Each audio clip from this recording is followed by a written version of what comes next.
अन्नदात सुखी भव अन्नदात सुखी भव अन्नदात सुखी भव अन्नदात सुखी भव ఆకలి తీర్చే ఈ అన్నమే అమ్మ కరుణకు రూపమయ్యే నిదానం ఈ జన్మకే కాదు 7 జన్మల వరమయ్యే అన్నదాత సుఖీ భవ అన్నదాత సుఖీ భవ వారాహి తల్లి ఆశీర్వాదం మీ ఇంట నిలవాలి अन्नदात सुखी भव अन्नदात सुखी भव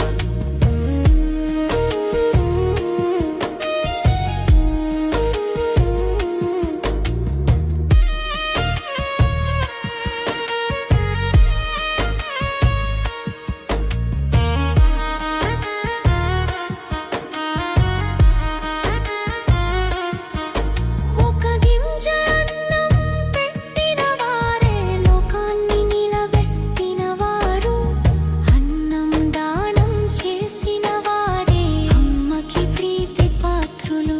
శ్రీమాత్రే నమః. అందరికీ నమస్తే. నేను మీ లక్ష్మీ ప్రసన్న. మనం కాకినాడ కొవ్వూరు వారాహిపీఠంలో ఉన్నాము. మన వారాహిపీఠంలో ఈ రోజు మహా అన్నప్రసాద కార్యక్రమం జరుగుతుంది. ఈ రోజు అన్నదాతలు ఎవరో చూద్దాము. చూడండి, మన పక్కనే ఉన్నారు. చెప్పండి అమ్మా, మీ పేరు?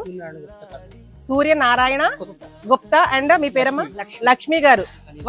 వాళ్ళ అబ్బాయి అనిల్ శ్రీకాంత్ గారు మన వారాహిపీఠంలో ఈ రోజు ఒక అన్నదాత అన్నమాట. ఏ ఊరు నుంచి వచ్చారమ్మా మీరు? అమలాపురం నుంచి వచ్చారు. అలాగే ఇంకొక అన్నదాత ఎవరంటే ఆద్య పుట్టినరోజు యుఎస్ లో ఉంటారనమాట. వాళ్ళ తల్లిదండ్రులు వెనిగల తరుణ్ అండ్ వెనిగల స్వాతి. వీళ్ళు యుఎస్ లో ఉంటారు. ఆద్య బర్త్డే సందర్భంగా వాళ్ళ తల్లిదండ్రులు మన వారాహిపీఠంలో ఈ రోజు అన్నప్రసాదం లో భాగస్వామ్యం అయ్యారనమాట. ఆద్య, నీకు పుట్టినరోజు శుభాకాంక్షలు. అలాగే వారాహి అమ్మవారి అనుగ్రహంతో నువ్వు ఇలాంటి పుట్టినరోజులు మరెన్నో చేసుకోవాలని మనస్ఫూర్తిగా కోరుకుంటూ నీకు కూడా అన్నదాత సుఖీభవ. అయితే ఈ రోజు మన వారాహిపీఠంలో ఎవరైతే అన్నం పెట్టారో వాళ్ళు మనం